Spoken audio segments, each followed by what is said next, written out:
हाय, granny फार्ममध्ये तुमचं स्वागत आहे. ही जी कोंबडी दिसते तुम्हाला गावरान, तर हिचं झालं कसं, आज आम्ही गेलेलो लोणावळ्याला स्वामी समर्थांच्या मठामध्ये. आज खूप दिवसांनी मी म्हणजे पहिल्यांदा असं झालं असेल की मी काही घेऊनच नाही गेलो, प्रसाद विसरलो.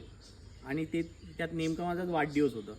तर गेलो, तर तिकडनं निघाल्यावर मला असं कळलं, अरे यार मी गेलो मठात पण काय घेऊनच नाही गेलो आज.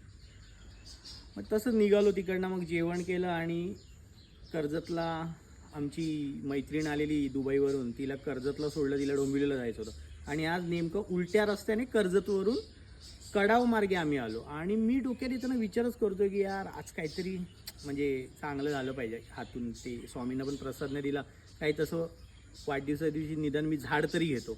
तर मी नर्सरीमध्ये पण गेलो, गुलाबचं एखादं झाड लावूया म्हणून गुलाबाचा चांगला कलम घ्यायला गेलो. तर या बाईकडे गुलाबच नव्हतं, होतं ते पण खराब होतं. ती बोलली नको.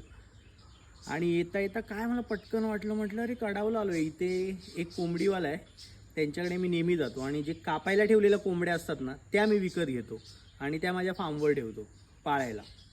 तर असंच आज गेलो तर ही कोंबडी होती तिथे. तर म्हटलं ही द्या म्हटलं मला. तर त्याने डायरेक्ट उलटी धरली, त्याला वाटलं कापायची. म्हटलं नाही नाही नाही पाळायची आहे म्हटलं मला माझ्या फार्मवर.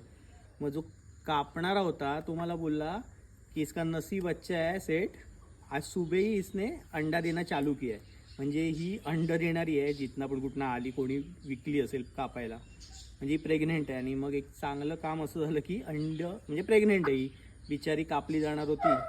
आजच तिने एक अंड दिलं आहे. आणि माझ्याकडे दुसऱ्या कोंबड्या आहेत, त्या अशा झाडावर बसल्या आहेत, या आंब्याच्या झाडावर असतात त्या बघा तुम्हाला दिसतील बघा कोंबडा.